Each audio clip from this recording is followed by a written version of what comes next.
بسم اللہ الرحمن الرحیم۔ پیارے دوستو، یہ قدرت کا قانون ہے کہ اس دنیا میں جو بھی آتا ہے اسے ایک نہ ایک دن لوٹ کر واپس اپنے خالق کی طرف جانا ہے۔ موت کا ذائقہ ہر ذی روح نے چکھنا ہے، فرمان مصطفیٰ صلی اللہ علیہ وسلم ہے۔ جب آدمی پر نزا کا وقت طاری ہوتا ہے، مطلب موت قریب ہوتی ہے، تو اللہ عز و جل اس بندے کی جانب 5 فرشتے بھیجتا ہے۔ پہلا فرشتہ اس کے پاس اس وقت آتا ہے جب اس کی روح حلقوم تک پہنچتی ہے، یعنی حلق تک آ جاتی ہے۔ وہ فرشتہ اس شخص کو پکار کر کہتا ہے، اے ابن آدم، تیرا طاقتور بدن کہاں گیا؟ آج یہ کتنا کمزور ہے۔ تیری فصیح زبان کہاں گئی؟ آج یہ کتنی خاموش ہے۔ تیرے گھر والے اور عزیز و اقربا کہاں گئے؟ تجھے کس نے تنہا کر دیا؟ پھر جب اس کی روح قبض کر لی جاتی ہے اور کفن پہنا دیا جاتا ہے تو دوسرا فرشتہ اس کے پاس آتا ہے اور اسے پکار کر کہتا ہے، اے ابن آدم، تو نے تنگ دستی کے خوف سے جو مال و اسباب جمع کیا تھا وہ کہاں گیا؟ تو نے تباہی و بربادی سے بچنے کے لیے جو گھر بنائے تھے وہ کہاں گئے؟ تو نے تنہائی سے بچنے کے لیے جو انس تیار کیا تھا وہ کہاں گیا؟ پھر جب اس کا جنازہ اٹھایا جاتا ہے تو تیسرا فرشتہ اس کے پاس آتا ہے اور اسے پکار کر کہتا ہے، اے ابن آدم،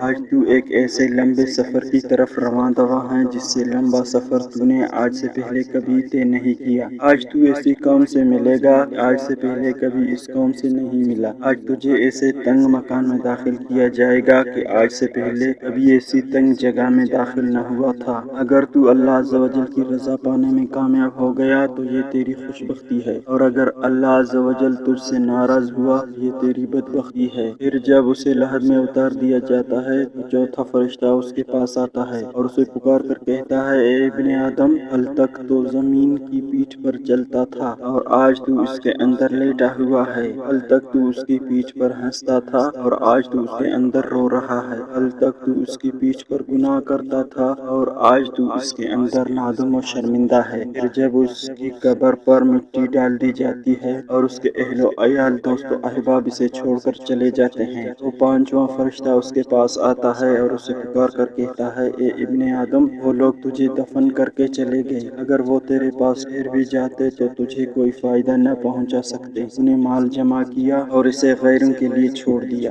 آج یا تجھے جنت کے اعلی باغات کی طرف پھیرا جائے گا یا بھڑکنے والی آگ میں داخل کیا جائے گا۔ میرے دوستو، یہ زندگی بڑی مختصر ہے، ایک نہ ایک دن ہمیں بھی اسی گھڑی سے گزرنا ہے۔ ہمیں نہیں پتا کب اور کہاں سے موت آ جائے گی، اس لیے ہمیں اس وقت کی تیاری کرتے رہنا چاہیے اور اللہ کی عبادت اور نیک اعمال کرتے رہنا چاہیے۔ اللہ رب العزت ہمیں ہدایت کی توفیق عطا فرمائے، آمین۔